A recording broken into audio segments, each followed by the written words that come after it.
Good evening, and thank you for joining us tonight for our first lecture in the Currents series. Currents is our Monday night series. Technoglass is the Wednesday night. Technoglass is meant to be focused, themed, while Currents is wide-ranging, it is eclectic, it is meant to sample and demonstrate the diversity in the field.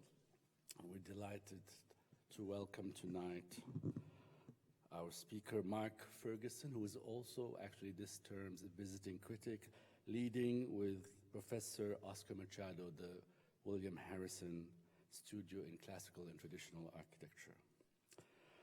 Mark is a founding partner of Ferguson and Shamamian Architects, a practice formed in 1988 in New York City with Oscar Shamamian and John B. Murray. The 90-person practice is nationally recognized for traditional residential design. The diverse character and scale of residences in its portfolio reflects the wide geographical reach and the sensitivity to context. The firm is committed to building traditions, artistic integrity, and exceptional workmanship. Relentless pursuit of excellence has led it to collaborations with a number of the country's top landscape architects, craftsmen, and builders in a holistic approach for which the firm is highly regarded and recognized in multiple awards and honors. The firm's many publications include a Rizzoli monograph titled New Traditional Architecture, Ferguson and Shamamian Architects, City and Country Residences. This is the book here, and you will be signing copies. Mark received a Bachelor of Architecture from Carnegie Mellon in 1978 and a Master's of Architecture from Princeton in 1982. He has been a member of the Board of Directors of the Institute of Classical Architecture and Arts since 1992 and served as its chairman from 2014 to 2016. Please join me in welcoming Mark Ferguson. Thank you, Rudy. It's great to be here. Oscar, my business partner, and I enjoy a special relationship with the school. Much of the talent in our office was incubated here. 12 alumni of the school work with us, and I'm told from a reliable source that that's the largest concentration of UM grads in New York City. We depend on them, and I attribute their success in our office to the training that they received here. As you know, I have the privilege of being the visiting critic this semester in the vernacular and classical concentration. I'm bringing into the studio the ideas that animate our practice. In the office, we rely on local traditions to establish the character of our projects, to express the way our clients want to inhabit the world, and to fit into the visual culture of the places they choose to live. Many American traditions are grounded in the classical architecture of Europe. The imagery of this tradition is rich and an enduring source of inspiration. I will show you Deep Cove, a new country estate anchored by a summer cottage surrounded by multiple outbuildings set in a beautiful natural landscape on the coast of Maine. The image on the screen is Frank Cosentino's portrait of the house. We presented it to the owner when they moved in appreciation for being asked to design their portrait in architecture. Some people in my office say our practice is just like school. It is in many ways, but it is also profoundly different. I want to demystify some of the differences and offer my observations from 30-plus years in business, as well as from my recollections as a recent graduate. I'm certain that the business of architecture was taught in school. It is a requirement. But when I needed to apply those lessons, I always felt I was learning them for the first time. This is the completed house at Deep Cove in a picture taken a year ago. Professional photography is very important for us to show potential clients what we can do and to familiarize our newest employees with our firm's history. School is full immersion in the art of architecture. You study its origins, its history. You practice critical observation skills, study theories of design, practice drawing, and develop the creative skills required to design buildings. School encourages you to think like an artist. Practice is full immersion in the business of architecture. You learn to sell yourself, to sell your services, and to sell your company. You learn to make business agreements, deliver on those agreements, and stand behind your work.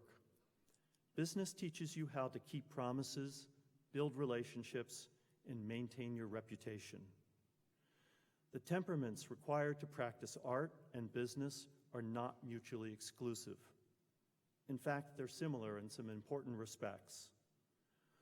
Both require vision, seeing the world the way it is and imagining it the way it could be. Both require creativity, imagining new things that will enlighten and create value for other people. Both require discipline, focus, commitment, patience, and the tenacity to start and finish things. Both require judgment, the values, integrity, self-reflection, and taste to do the right thing. And of course, both have the potential to improve with age. This image memorialized our schematic design. It was our promise to the client and our roadmap for the next 3 years of work. As students of a licensed profession, you know that apprenticing with licensed architect is mandatory prerequisite to practice. Even though most of us are employees in those early years, you remain the entrepreneur of your career. Your career is literally your business. You own it. Only you can take responsibility for your skills and the timing of your moves. You must protect your business from harm and position it to benefit from changes in the environment. Nobody else can do that for you. Whatever direction your career path takes, you will learn about yourself, your aptitudes, your interests, your value to others, and the aspect of work you find rewarding. In my early career, I wanted to expand my opportunities to design. In this objective, I was disappointed. I did not realize how many false starts there are in practice and the limited commercial value of my emerging skills. I needed to learn many new skills. I was surrounded by capable people, but I found few with the time, patience, and interest to teach me. I realized if I was going to advance my career, I had to teach myself. This need has never abated. It was a good lesson to learn early. In my apprenticeship, I learned who I did not want to be and what I did not want to do. Before founding my current firm, I left my job 6 times to either live in another city, learn about another practice, go to graduate school, or start my own business. I started my business twice, both times with clients introduced to me by my employer. I was fired once as an employee and again as a practitioner. On each occasion, I truly felt what it meant to be the entrepreneur of my career. This progress photo was taken 1 year before completion. To accomplish this much work required a very large, well-managed team, a builder, the builder's subcontractors, our firm, a landscape designer, interior decorator, lighting designer, civil engineer, structural engineer, mechanical, electrical, plumbing engineer, and multiple artisans providing one-of-a-kind products. University education is a foundation and an introduction, but it cannot replicate a commission to build. Unlike the other arts, you must have a license and a client to practice. Despite these limitations, you learn skills that are valuable and much admired in other industries. The ability to define problems, build teams across disciplines, find creative solutions to problems, present conclusions, and meet deadlines are the prerequisites for many careers. These skills will serve you well.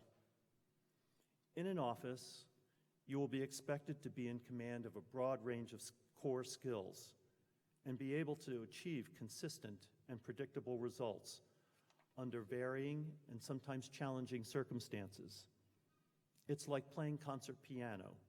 Your audience expects you to play with passion and finesse, regardless of the circumstances, and to make no discernible mistakes. My university training offered little explicit or consistent instruction in design, or in a visual language that could be applied to a broad range of architectural problems. This deficiency was both a liability and an asset. To better understand my lack of fluency, I became interested in the origins of abstraction as an idea and as a visual language. During the avant-garde period of the modern movement, it replaced traditional figurative languages and diminished the range of possible expression in architecture. I was curious to understand its origins, why it had risen to prominence, and why it still captured the imagination of contemporary artists and architects. I thought if I understood it, I might also understand how the figurative quality of traditional architecture could be restored to contemporary practice. These questions propelled me to graduate school, and the answers have guided my career since. Entrepreneurship requires energy, vision, and discipline. Entrepreneurs work all the time. They pursue their vision, forge relationships, and generally create their own luck. They work around obstacles and know themselves well enough to seize opportunities when they arise. Some of what I know about business I learned from books. 2 books by Jim Collins, Built to Last and Good to Great, have been particularly helpful and inspiring. Built to Last is a precedent study of enduring companies. It is a collection of stories about inspired people building something from nothing and sustaining it over a long period of time. Good to Great applies the lessons of the precedent studies to building a successful business. The books are very readable, free of jargon, and tell real-life stories about people with imagination, taking risks, and using ingenuity to overcome difficulties. I recommend them. Architects are in a service business. We sell expert advice to clients. We help people create places to live, work, play, learn, worship, and otherwise conduct their affairs. We do this by accommodating and giving expression to their needs and dreams through building designs. When I realized that helping people make a place of their own in the world is the service that drives our business, I was able to see more clearly what is important to my practice. Architects are inherently disadvantaged in the way that we communicate our advice. We almost never build full-size facsimiles of a building design, so we must rely on scale drawings, renderings, and models to convey the design. Our clients cannot see or occupy the building at actual size, and therefore are compelled to rely on scale representations and partial mock-ups. It is very difficult to convey the look and feel of a building this way. This is our central dilemma in working with clients. The recent integration of 3D computer modeling in client presentations has helped us enormously to bridge the gap between representation and reality. Many of our clients are design aficionados, capable of navigating the visual language of architecture, fashion, and other consumer products, but they're not critics, historians, or designers. They are consumers. They want a beautiful, comfortable, durable building tailored to their needs and desires. This is our perennial program. Architects are commercial. Our livelihood depends on clients to commission our services. Without them, we cannot build. Over the years, I've come to realize that most of our clients want to be the architect of their building. Some even fear we will hijack their project and design a building they did not ask for and do not want. To allay their fears and give them agency in the process, we must win their trust early through an honest and open collaboration. We must be very good listeners, patient with their suggestions and questions, and gently guide them to an appropriate and beautiful design. We succeed when they think most of the good ideas are their own. They are always grateful for what we offer and inevitably surprised the building is better than they imagined. In offering expert advice, we make promises. This requires clients, consultants, and builders and others to trust us. We must earn this trust every day. We are accountable to paying clients, with whom we hold contracts, and to governmental authorities from whom we receive our credentials and project approvals. Our business commitments put our future livelihood on the line every day. The consequences of violating this trust, of failing to do what we say we're going to do, can have serious consequences. It can disrupt our operation, create financial penalties, and damage our reputation. Therefore, we harbor a healthy paranoia of things going wrong. To raise our chances of success, we try to underpromise and overdeliver. We market ourselves by doing good work, maintaining good relations with our clients, and supporting our colleagues in allied professions, and conducting ourselves as ambassadors of the firm. We never know who will refer the next client to us. We take an interest in all projects, large and small, near and far. We cultivate media exposure, not in trade magazines, but in interior design magazines, where potential clients see our residences designed in collaboration with interior decorators, next to the work of other decorators and architects in our market. These publications validate our reputation. After 20 years, we've completed enough good work to produce a monograph, which is now on the bookshelves where future clients look for inspiration. Our reputation is key to future business. To sustain it, we stand behind our work. We do so by maintaining a contingency fund to pay for mistakes, both real and perceived. It's the cost of doing business. We are helped by people who know us and vouch for us. Most of our new business comes through referrals. As a general rule, multiple referrals are required for a potential client to contact us. Every successful entrepreneur has at least one person in their past who was instrumental in helping them launch their career. A person who believed in them, made introductions, advocated for them, and offered advice at critical times. This is how we got our start, and we are forever grateful for their help. I co-founded the firm with John Murray and Oscar Shamamian. We conceived our business as a partnership among equals. Collaboration was embedded in our culture at the beginning, and it shaped the way we work with clients. Although John, Oscar, and I work independently with clients, we shared the same aesthetic interest, personal values, and business goals. As business partners, we work very closely, reaching every important decision by consensus. John was an old classmate and friend from undergraduate school. Oscar was a new friend introduced to me by my wife, Natalie, an architect working in Bob Stern's office. We came together at Parrish Hadley, an interior decorating firm that produced comprehensive residential interiors from architecture to furnishings. Their work was influenced by Edith Wharton and Ogden Codman, who in an earlier time advocated for comfortable, modern architectural interiors unencumbered by excess. The architects in the Parrish Hadley office provided support for the interior decorators. We were the drafting studio where architectural backgrounds for decorating schemes and furniture plans were created. We were co-designers, although the furnishings and the decorative finishes always defined the design vision and captured the client's imagination. The decorators taught us how to compose comfortable furniture plans, and we taught them how to compose elegant buildings. The decorators were not only our bosses, but also our surrogate clients. They translated the client's needs and desires into rooms that were useful, inviting, and beautiful.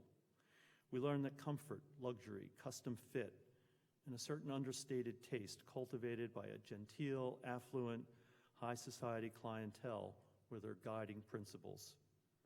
Many of the very fine buildings designed by American architects in the teens and 20s epitomized architectural good taste at Parrish Hadley and were often the home of its clients. This is the entry hall in one of those houses, and this is the living room in another. To my surprise, the modern movement had little influence on the thinking of the partners at Parrish Hadley. The movement had not diminished their appreciation for the beauty of traditional things, buildings, furnishings, and landscapes, or their confidence in the appropriateness of continuing these traditions. This thinking liberated me from the mandate to give expression to a zeitgeist I could not see, and instead turned my attention to architecture I could see. The first book I read was The American Vignola. In a short time, the work in the drafting studio grew to a scale that it overwhelmed their core business. To better manage it, they suggested an internal separation of practices, to which John, Oscar, and I made a counter-proposal to start a new firm for the purpose of serving the architectural needs of their clients. We saw an underserved market for traditional residential architecture that was compatible with their ideas of comfort and visual harmony. They supported our initiative and, with introductions to clients, helped us launch a new business.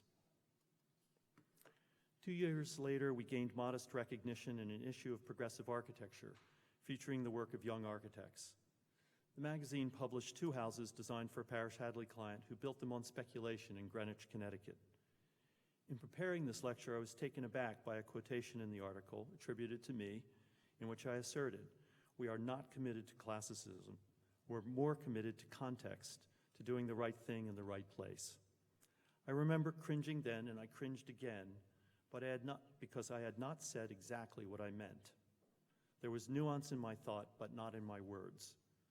Although we were proud to be practicing American classicism, we wanted to avoid the limitations of a label. We were intrigued by the multiplicity of building traditions we were discovering, both vernacular and classical, and saw great potential in regional traditions to inspire new buildings with the power to enhance and lend coherence to their surroundings. We wanted to design new buildings that belong to a larger ensemble and acquire value by engaging in a conversation across generations of builders, patrons, and architects. The lesson I learned and continue to learn from this experience is to avoid hyperbole and be precise in what I say, especially to the press. Our growth was slow and steady. In the early years, we expanded our business to other building types. With the addition of Don Ratner to our partnership, we expanded into community architecture. In time, however, we learned that our partnership was not sustainable on a personal level, and Don and John went their separate ways. Oscar and I continued to build the firm's core practice of residential architecture, and today, at 90 people, I believe we are the largest residential practice in the country. We grew the firm from a small studio of assistants, a kind of benign dictatorship, into an organization with a leadership structure and a culture that we believe has the potential to sustain itself for multiple generations. We did this with coaching from Keith Granite, a business consultant with an architect's training, who has written a couple of handbooks based on his experience working with firms like ours. Early on in the 20 years we've worked together, Keith helped us understand and articulate why we practice. It is to make the world more beautiful and humane. He helped us explain how we practice. It is to make a workplace where people can pursue full and rewarding careers. And he helps us live by our core values, to treat people honestly and fairly in productive collaborations. We've structured the business to support our culture. We have an executive committee of 9 people to make key business decisions on a consensus basis. The members of this committee manage our 4 core areas of practice: new business development, career development, practice, and finance. For individuals, we've described a clear path for advancement. First, one learns to continuously improve one's core competencies. Excellent skills are the foundation for practice. Second, one learns to delegate work to subordinates, to give subordinates the requisite resources, coaching, and encouragement to be successful. Third, one learns to manage teams, to anticipate long-term outcomes, make work plans to achieve these outcomes, assemble, motivate, and coach teams to produce the work and accommodate change as conditions change. Fourth, one learns to sell oneself, one's project, and the firm to clients, and especially to potential clients, through careful listening, creative thinking on the spot, and speaking knowledgeably and persuasively to their expectations. This is called rainmaking. Without it, we don't have a business. And last, one learns to sustain an intellectually rich and emotionally positive culture where trust, commitment, and curiosity flourish. Our project on Mount Desert Island in Maine was a significant commission, and it is a good case study of how a project develops in our practice. It began with a dinner party at a client's apartment, recently remodeled by us, among friends with multi-generational summer places in Maine. A copy of our monograph was on the shelf in their dining room, the room pictured here. Our potential client, a couple with children, were among the dinner guests. They revealed their ambition to restore their family's summer place and had an architect in mind. Our client recommended that they talk to us before making a decision. This referral became the third in a string of referrals. The first was a client that Parish Hadley introduced to us in our first year of business. The second was our current client, the son and daughter-in-law. Our name was on their mind that evening because of our long history with the family, completing multiple projects for both parents and son over the years. The potential client called. I and two colleagues made a date to meet them on the site in Maine on Halloween in 2011. We walked the property, listened to their carefully detailed program. We asked questions and identified with their ambitions. We tried to be good companions and to show how we could have fun on the long journey they were about to begin. To demonstrate what we could do for them, we suggested a competition to help them select the right firm. We made our pitch in March 2012, and months later met again in Maine to discuss our firm's capabilities and our business terms. We negotiated our agreement and began the project. This process took a year and a half.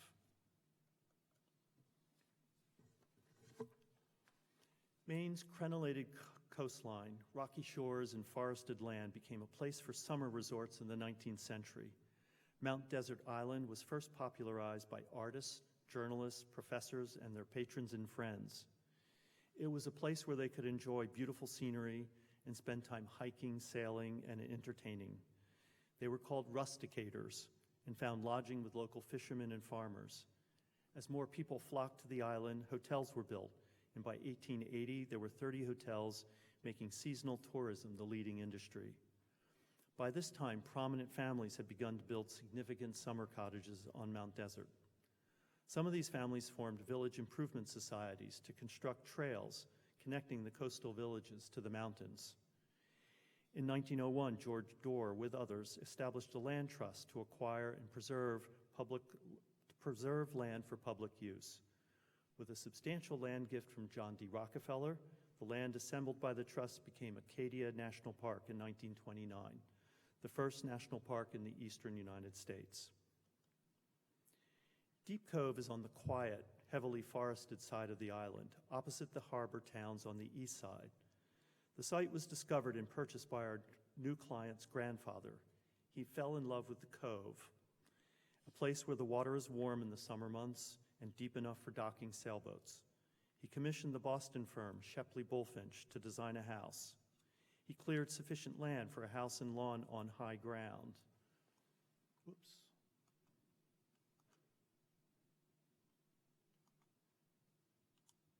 That's the high ground. That's where the plane was landed, right there. Where to land the plane. And horse paddock over here. Our client and his cousins spent their childhood summers on the property, swimming, sailing, hiking, and picnicking. They built a tree house at the edge of the Woodlands, right in here, which serendipitously became the site of a future adult playhouse. The property was inherited and used by many family members and therefore belonged to everyone and to no one. Our client saw the potential to revive the property for their immediate family's use and to build a place for future generations. Over a period of several years, they acquired the interests of other family members and set out to rebuild. They asked us to change everything but to change nothing. They wanted the house and the garage to be substantially larger on the same site overlooking the sound and pond. That's the pond.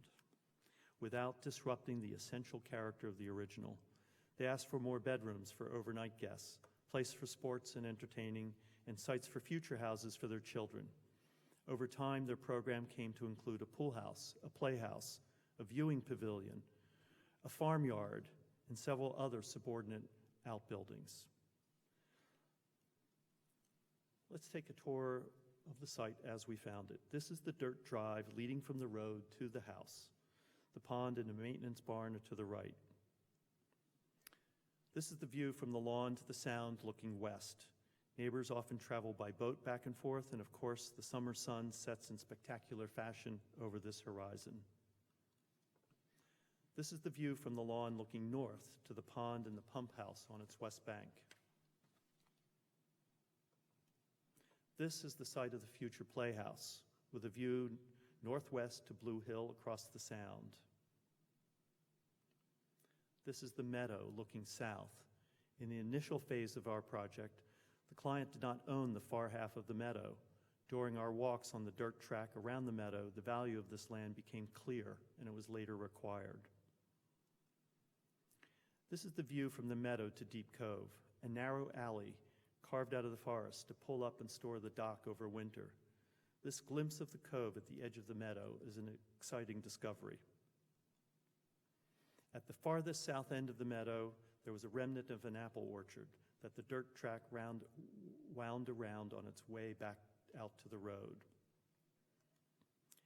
This is the master plan we presented to secure the commission. We preserved the house site and expanded the house to the north with a pool house, garage, and guest house. We located the playhouse at the end of a path following the coastline on the dock storage site, aligned with the view of Deep Cove. In this location, we felt the building could be largely hidden from the meadow and the sound. We located the farmyard in the corner of the meadow where it commands the former paddock and took advantage of the dirt track as a service entrance and access to a future child's house. There are 4 points of entry to the house: the front door, the side entry for access to the family wing, the porte cochere for access to the mudroom, and the front porch for people arriving by boat. The principal rooms of the house have views of the sound: the living room, dining room, which has views in both directions, the family and breakfast alcove. The pool, which must be fenced in by code and not block the view, links the house to the pool house. The garage is nearby, hidden by a hedge. The guest house is also nearby, backed up against the woodland, with its own driveway and porch facing the view. The Playhouse program called for a lounge, a bowling alley, a squash court, a gym, and guest bedrooms. We were moderately alarmed at the building's size and wondered how we could maintain its subordinate status on the property.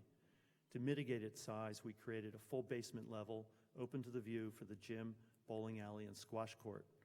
The lounge, guest rooms, and squash court viewing gallery were located on the first floor. The farmyard is a collection of buildings and shed appendages organized around a courtyard in the customary manner of a working farm. It houses the owner's vehicles, boats, property maintenance equipment, and a caretaker's office and staff bedrooms. About 1 year later, the additional land in the meadow was purchased. It inspired us to join the meadow track to the driveway, making the journey to the house an opportunity to explore the property's natural beauty. This required us to bridge one of the streams. We abandoned the idea of a separate service drive and embedded the farm into the woodland, where it also attained a second working courtyard to supplement a more tailored owner courtyard. Meanwhile, the owner also rethought the location of the playhouse and felt it needed to be more convenient to the house. So we explored the possibility of locating it next to the pond. Both of these new building locations were challenged by hilly topography, not to mention the proximity of the pond to our basement bowling alley and squash court. We ultimately moved them to other locations. These concerns and further walks on the site led to a revised site plan, almost 2 years after the time we conceived our initial site plan. Big sites take time to understand. In this plan, we located the farmyard at the south end of the meadow where it greets arriving visitors. We moved the playhouse again even closer to the main house to be convenient for after-dinner entertaining. There's the playhouse, there's the farmyard. This is the same location as our client's boyhood treehouse. The lounge of the playhouse is oriented toward a prominent hill in the distance. We located the tennis and croquet courts in a flat clearing hidden in the woodlands near the narrow view of Deep Cove, where a long walk on a nice day is something to be enjoyed. We expanded the pool house to include second-floor guest bedrooms, eliminating the need for a separate house. We moved the garage and parking court away from the pool and added a large garden between the house and garage for vegetables and flowers. At the owner's suggestion, we moved the squash court out of the basement into the first floor where its use and the social activity around it would be integrated with other activities in the building. This is the east side of the house just days before demolition began in September 2014. It has the character of a multi-generational homestead with an accretion of additions built as the family grew in size and prosperity. This kind of house can be seen across the countryside in Maine. This is the west side of the house where you can see additions that did not respect the original language. These discordant elements helped motivate our client to start over. In this comparison of the original and new first floor plans, you can see what we preserved, what we expanded, and what we rationalized while preserving the basic partie of the existing house. This illustration of the west facade was part of our initial presentation. It illustrates what one sees when arriving by boat. The old spreading tree providing shade for lunchtime picnics, the living room, front porch, family room, flagpole, pool, screen porch, and guest house beyond. This illustration of the front porch reveals the strong visual connection between the porch and the adjacent living room, dining room, and family room. From poolside, the view of the sound is key to the experience. The requisite fence is sunken and hidden by a hedge. The breakfast room and screen porch offer nearby places for dining. This illustration shows the openness of the family room, breakfast alcove, and kitchen, and reveals how this part of the house is surrounded by views of the landscape. This is how the house appeared about a year ago. This is the small barn at the very end of the house serving the garden. As one approaches the front door, a glimpse of the sound beckons, and the full of the extent of the house remains to be revealed. The front porch and side entrance are embraced by a garden. The porte cochere beckons family members to enter the inner courtyard. The arbor makes the long walk from the garage to the mudroom an enjoyable garden experience. It also screens the pool from passing cars. The large vegetable and cutting garden offers an intimate outdoor experience near the house that offers contrast to the vast natural surroundings. Here, nature has been contained and cultivated. No detail escaped our attention, even the garden gates. The image of the house is seen from the water as modest. It does not impose on the landscape. The dock is a busy place during the day with family and friends coming and going. The house sits on the front lawn, 12 feet farther away from the old favorite tree than the original house. In a last-minute consideration, we weighed the risk of damaging the tree during construction against other considerations and decided to move the entire project. The loggia has descending and sliding sashes, so it can be warm on cool, blustery days and open to the air on calm, warm days. The pool house also has sliding glass and screen doors. A distant porch offers guests a private corner near a hot water spa and a fire pit used on cool summer evenings. This is the view to the sound from the loggia. The sash on the left drops into the basement and the other sashes slide open. The guest porch opens onto the lawn and toward the pool. The house and pool are connected at the mudroom, which is large enough to serve food buffet style during large parties. The breakfast room alcove has views in 3 directions, so it is a good place to contemplate the day's activities. The pool house is an extension of the house and an outdoor living room on nice days. The fire pit's one more outdoor gathering place among many offered by the buildings. from which to enjoy evening vistas like this. The main stair welcomes one to the living room and to the family bedrooms upstairs. The living room has 3 exposures and is the original primary gathering space in the house. The dining room nearby has windows opening onto the loggia, and at the opposite end of the room, overlooking the entry garden and pond beyond. This is the staff kitchen, in which meals for the numerous occupants are prepared.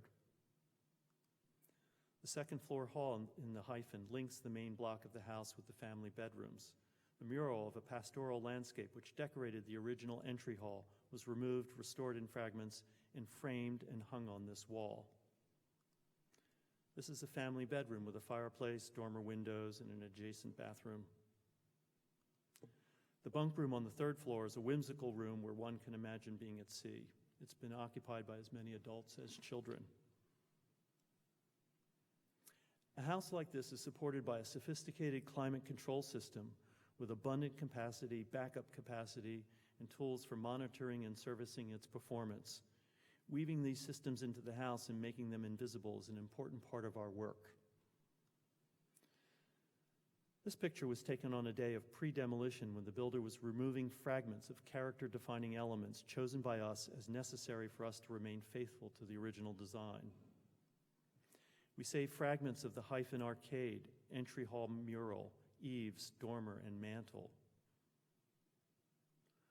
A good part of the construction season is hampered by cold and snow, so the builder rented a warehouse to prefabricate large elements of the house. Here you see mock-ups of the eaves, gutters, and corner pilasters being evaluated for design and approved for construction. Even though every detail was carefully considered and drawn twice, once by us and once by the fabricator, some things got away from us and were only discovered after they were built. Here you see the stringer of the curved back stair with an unexpected and unwanted bump. This bit right there. Although the stringer was rationally configured, we expected a smooth line. We all pitched in and corrected it.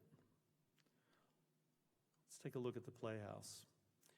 It's a building which combines 3 strikingly different building forms. It required a long, thin building for the bowling alley. This is a rustic example from a summer camp in the Adirondacks that we thought offered good direction.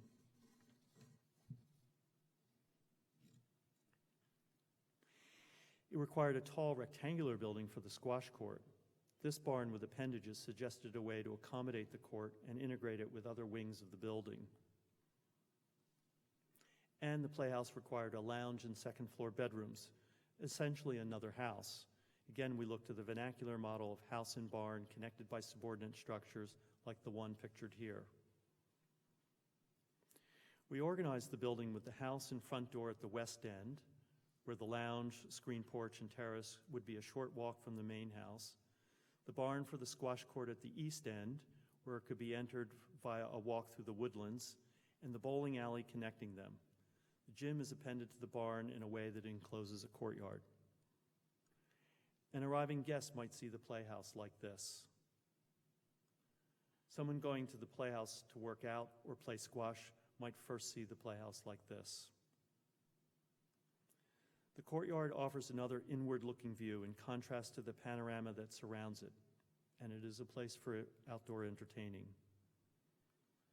The woodland path crosses a stream connecting the pond to the cove. The barn doors stand open and welcome people throughout the day. The vista through the building and through the courtyard orients one to the building immediately.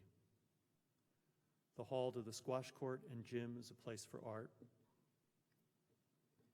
The squash court and gallery are for friendly competition and entertaining. The gym is surrounded by windows on 3 sides, so it's flooded with light and has panoramic views of the landscape. The courtyard leads to the lounge. During the day, the Playhouse recedes into the Woodlands, despite being a large building. At night, it is a welcoming destination for drinks and more after-dinner entertaining. The lounge and guest bedrooms are served by an entry stair hall. The hall contains an antiquated and strangely misplaced phone booth. This is one of the many whimsical features throughout the property which capture the client's sense of humor and the pleasure they derive from entertaining. If you dial the right number, the wall behind the booth opens and lets you enter the lounge. The lounge is an extravagant nightclub with a bar, drop-down movie screen, and disco lighting. It opens onto a terrace and a screen porch and into the bowling alley. The bowling alley is state-of-the-art machine and a rustic interior. Attention to small features like the carving on the fireplace mantle and storage for balls and shoes permeate the project. The frieze carving of the local flora and fauna is one of several artisanal features incorporated into the building. Packing structure, plumbing, wiring, speakers, and other infrastructure into the ceilings and walls requires careful coordination. The process has a trial and error quality to it, and sometimes errors get built. This happened here where the steel layout did not catch up with the wood framing layout, and a column was built in the room, not in the wall where it belonged. Again, we all pitched in and moved the column. A new stone bridge brings the driveway down from the meadow through the woodlands to the house. The farmyard is formed by a loose arrangement of barns and sheds, and this is a familiar sight in Maine. We admired the architectural dignity of this example on Long Island, but also felt it might be a little grand for the house it serves. The plan is organized according to the 4 essential purposes: boat storage, property maintenance, owner vehicle storage, and staff quarters. This is how we envision the courtyard, and this is how it was completed, with a central tree, as has been done for centuries in Europe. The rear service yard is completely hidden from view. We'll work closely with the landscape designer on the selection of paving and fieldstone materials. This is the entrance to the staff quarters. This is the entrance to the service yard. The workshop lies between the service yard and the front courtyard.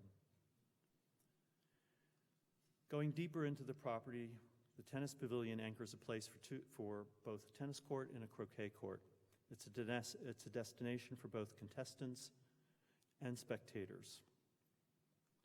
We imagine the building as a woodland structure in a remote location, not visible from any other structure. Therefore, it departs from the high-style character of the house and embodies a primitive, rustic character. A timber framer was engaged to help us design the structure, which I must reveal is reinforced by steel hidden within the timbers. During their first summer in the house, the owner commissioned an additional service building to house landscape staff near the farm and additional maintenance equipment below. During the course of the project, the owner imagined converting the pump house into a pavilion with a place to dock canoes available for paddling around on the pond, but they never quite made the commitment to do the work. We hope this becomes a future project. And last, venturing deeper into the surrounding woodlands, the owner built a clay shooting course along a beautiful new path which hugs the coastline and explores the hilly forest. We were commissioned to design a rest shelter midway on the course and a place to store equipment over the winter. We thought this modest cabin was the right expression for it. Before I conclude, I'd like to say just a few words about the very talented, hardworking team that produced the project. It was not an easy task. The team was led by 2 architects, assisted by 16 other architects, 3 renderers, and 1 model maker. Collectively, they logged in 38,000 hours over 5 years, or the equivalent of one person working full-time for 19 years to design and oversee the construction of 7 buildings totaling 60,000 square feet. On average, the team made 1 site visit per month over a period of 5 years, from the day we started to design to the day the owners slept in the house in June 2017, 3 years and 9 months after construction began. Some clients are serial builders. We're continuing to develop the property by constructing the unbuilt maintenance building and adding a new greenhouse this fall. Repeat business is very important to us, as it accounts for about 1/2 of the projects in our office. As you prepare to enter the profession and plan your apprenticeship interviews, think about how you can use those occasions to learn more about the art of practice. Remember, an interview is a 2-way street. You and the interviewer are both there to learn about each other. I suggest questions like, what is your firm's origin story? How do you describe your firm's culture? What kind of person is a good fit in your firm? What are the paths for personal growth? And how does your firm generate new business? The answers to these questions will reveal the kind of organization behind the person you are meeting and will help you be the best entrepreneur you can be. Thank you and good luck.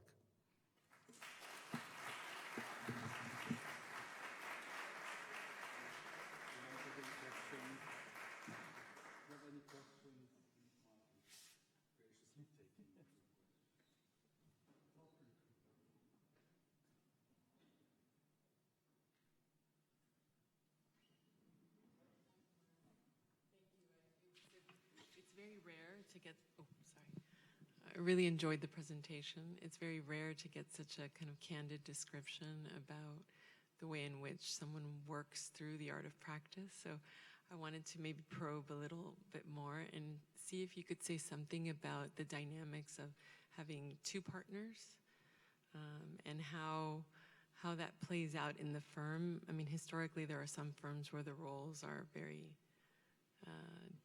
clear, let's say, but you mentioned that everything is collaborative. So is that as much true, let's say, in design as it is in practice? I just wondered if you could say a little bit more about that. Well, there was the collaboration in business, but we each operate independently in design.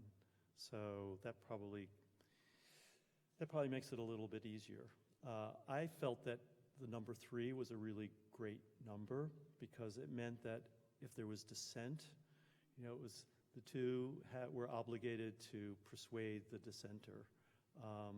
And the dissenter was obligated to sort of meld their views with the majority. I think with 2, it's harder because now if one of you disagrees, now nothing happens. Now there's total disagreement. So I found with 3, there's usually 2 people that saw an issue the same way, and the third needed to be brought along. Now we're a committee. I have Oscar, my partner, but we have 7 principals, and so there are 9 of us all together reaching business decisions. Design is collaborative to the extent that no one has a monopoly on good ideas, and even clients can have good ideas. There's usually a principal designer on every project, so somebody is tagged to be that person, to be the design, the protector of the vision, which is a little bit more than making all the lines. It's really being open to development, good ideas coming from below, coming from above the client, coming sideways from a colleague. We work closely with other design professionals. They have good ideas. What do you do with the bad ideas? You have to be diplomatic and persuasive, and often have to be thinking on your feet because the bad ideas can arise very spontaneously and have to be nipped in the bud. So there's a lot of diplomacy. That's why doing it together physically is the way architects are always going to work. Last Saturday, we had a meeting among all of our senior people, and one of our principals made the observation that in 20 years from now, no one will work in an office. Everybody will be working remotely, sitting at their computer. And there was a lot of pushback because we realized that architecture is a team sport. You can't do it alone. You need other people. And to work well with other people, you have to be with them. You can't do it over the computer. Frank.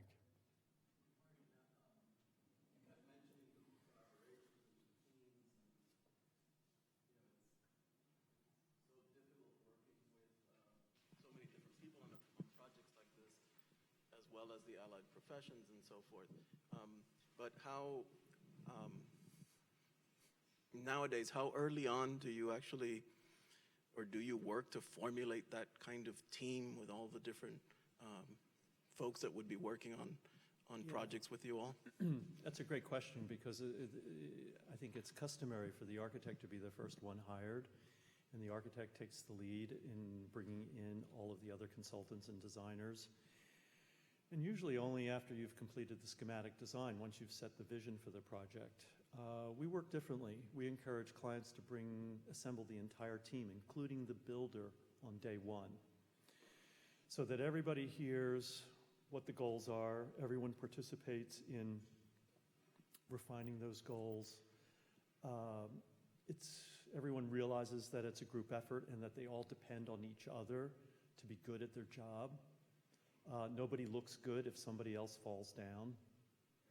So having that kind of understanding right at the beginning, before we've started the journey of discovering what the project's going to be, I find creates great cohesion and better projects, happier clients.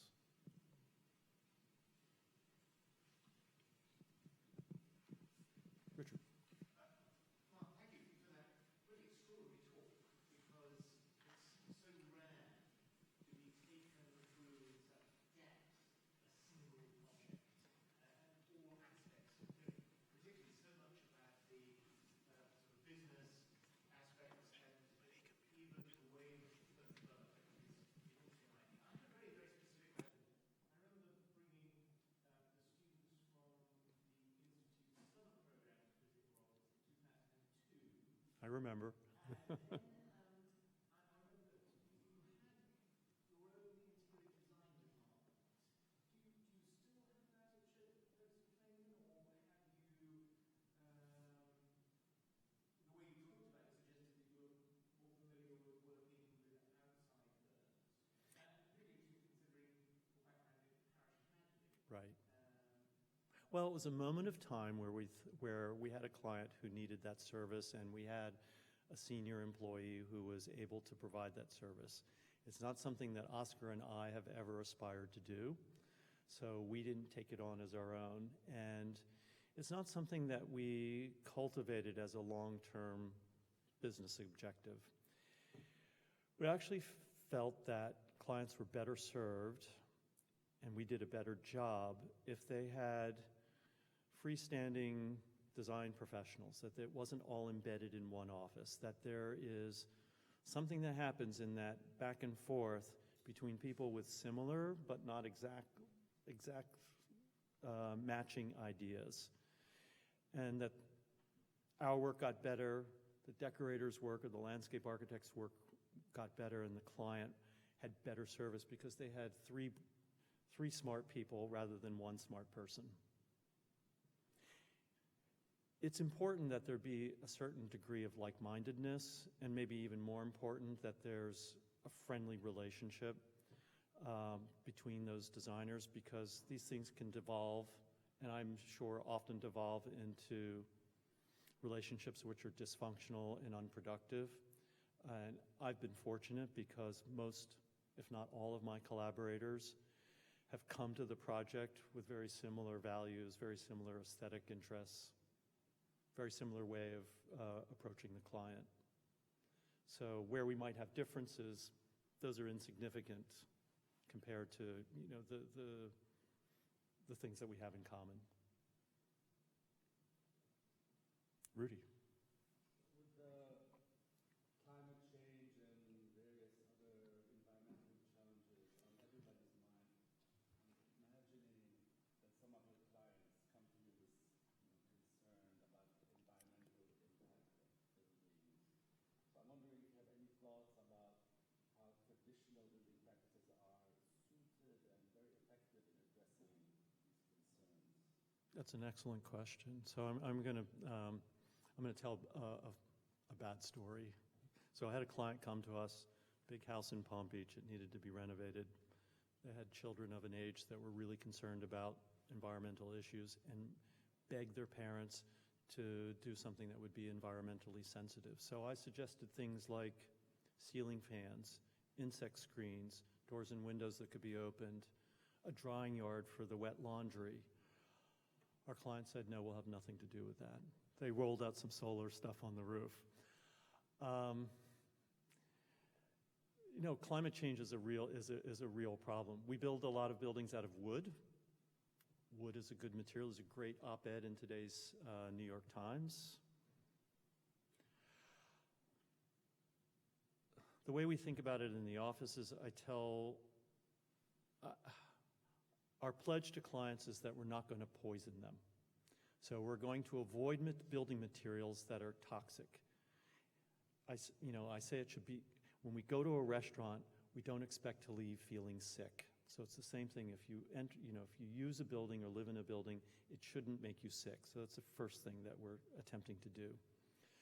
The second thing is we're not going to dissuade our clients from tearing buildings down, which I know is incredibly wasteful and energy intensive, or building houses that are way too big, because I know that's also wasteful at some level. Some of our clients, there are communities now that are compelling conformance to HERS ratings, which in some of these projects requires a solar field. So that's becoming more and more a standard element of a large house.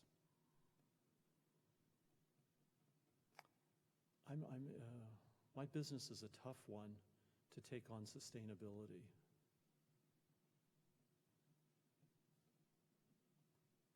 Yes.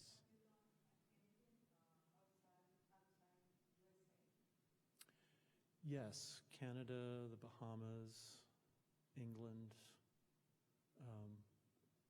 not too far away, right? All English-speaking countries. Just across the border, kind of. And how did we get there? Usually an American connection. I have a question. Through the years, you had considerable experience with our graduates, with our students. And I was wondering if you could tell us, what is it that you value about our students, about our graduates? If you do value them. I do.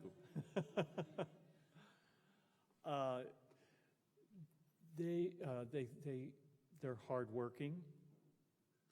They're open to learning. They're eager to learn. They're more than open. They're eager to learn. They're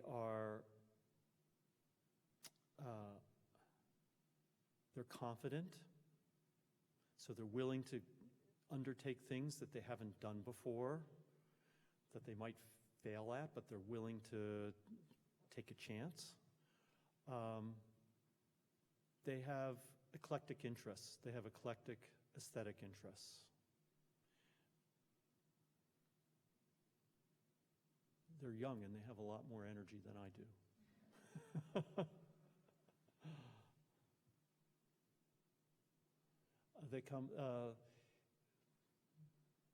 I'm very proud of our grads. Some of them have important positions in our firm. And, I think the lessons, now I'm projecting myself on them. Lessons I learned as an undergraduate are things I think about almost every day and sort of propel me in my work and help me break log jams, have good ideas, organize my thoughts. So I have to imagine that whatever they learned here is behind their performance in the office.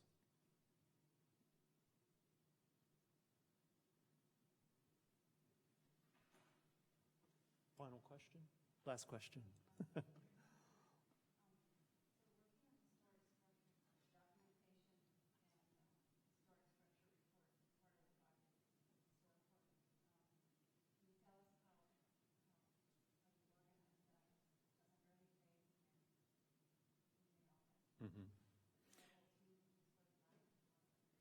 It's usually the project team that's going to work on the project, and the first thing they do is they go to the field. 4 people. Why 4 people? So tape measure has 2 ends. So there's one person on the dumb end, and there's another person on the smart end. The person on the smart end is calling out the dimensions. So that's 2 people. The third person is going to draw the building. They're writing the dimensions down. The fourth person is photographing, measuring ceiling heights or floor-to-floor heights, sketching details, profiles of moldings, hardware, the small things. So it's a 4-person team, and we have a lot of practice. We can survey an entire house in one day, whether it's boiling hot or freezing cold. We've done it all ways. You count clapboards, you count bricks, we hang out windows. Occasionally we have a ladder. The drawings are not perfect. We go back. When we discover details that are important to us, we'll go back again to capture those details. We don't do a materials analysis. We will make probes because we're curious to discover what's behind the walls, so we'll make selective probes if the client's still using the building.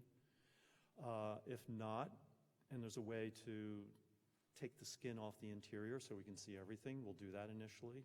We do that a lot with New York apartments, where we just remove the skin because it's impossible to know where everything is. We don't do a materials analysis unless there's a special reason to do that. It's a protected structure, or there's a reason to do that. So I would say our clients are stewards, and they are preserving these buildings, but the work that we're doing is a creative restoration. It's a new design. And so we're projecting their vision and our vision on an existing building. So being scrupulous about the way it was at a particular moment is less our concern than doing something that brings the house back to another generation. Doesn't erase its history, but prepares it for another generation.